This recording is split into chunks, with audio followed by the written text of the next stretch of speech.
ভজ গোবিন্দ রাম ভজ গোবিন্দ রাম ভজ গোবিন্দ রাম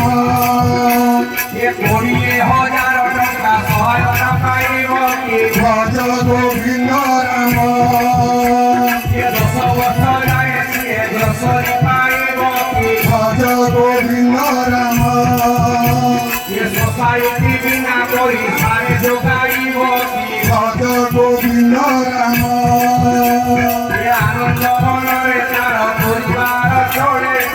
ভজ গোবিন্দ রাম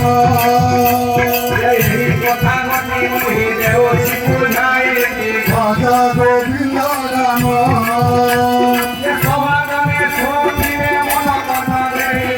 ভজ গোবিন্দ রাম এই যে গাড়ি দুর্ঘটনা হଉଛି গাড়ি মানে শ্রমিকটি কাম করতে জীব না জীবনী গলাবে বাଟর দুর্ঘটনা হব না হবনি ঘটিব 24 ঘন্টা যদি হসপিটালে রুহে তাহলে তাକୁ 5000 ଟଙ୍କା ସହାୟତା ଦିଆଯିବ ମିଳିବ ହଁ ଆହୁରି ଯଦି ଗୁରୁତର ହୁଏ ସାର୍ ସେଟା ବିବେଚନା କରିବେ ଯେ କେତେ କ'ଣ ଦିଆଯାଇ ପାରିବ ଇଏ ସୁବିଧା ଅଛି ପୁଣି ମାସେରୁ ଅଧିକ ଯେତେ ମାସ ରହିବେ ହସ୍ପିଟାଲରେ ତାଙ୍କୁ ଗୋଟେ ଗ୍ରୋସରୀ ପ୍ୟାକେଜ ତାଙ୍କୁ ଦିଆଯିବ ପ୍ରତ୍ୟେକ ମାସରେ ସେ ଆରାମ ସେ ଚଳିବେ ବୁଝିଲ କାହାକୁ କାହାକୁ ଦବ କି ଦବ ନାହିଁ ଲୋ ଦବ ନାହିଁ ଆଉ ଶୁଣ ମରିଗଲା ପରେ 20,000 ଟଙ୍କା ତା ପରିବାରକୁ ଦିଆଯିବ ବୁଝିପାରିଲୁ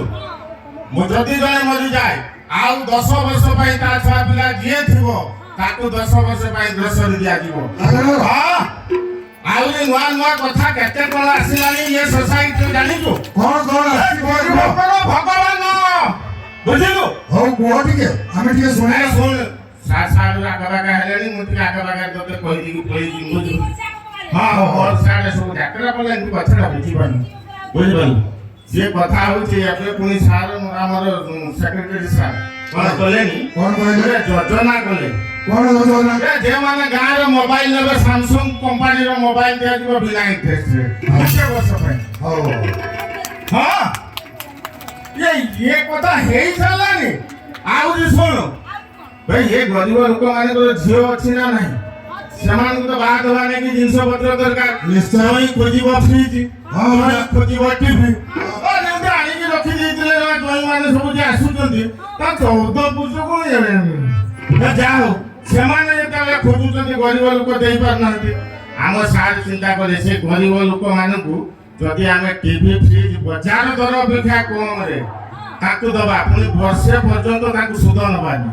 ବର୍ଷେ ପରେ ସୁଧ ଲାଗିବ ଭଲ କଥା ଆଉ ତମ ଛୁଆ ପିଲା ଜନ୍ମ କରିକି ସିନା ଜାଣିବ ତମେ ତ ଏଇ ନୂଆ ନୂଆ ବାହା ହେଇକି ତମର ଛାଡା ବାହା ଆଉ ତ ଢେର କଥା ଅଛି ଛାଡ କରିବା ପରେ ଆଉ କେତେବେଳେ ଯଦି ସୁଯୋଗ ମିଳେ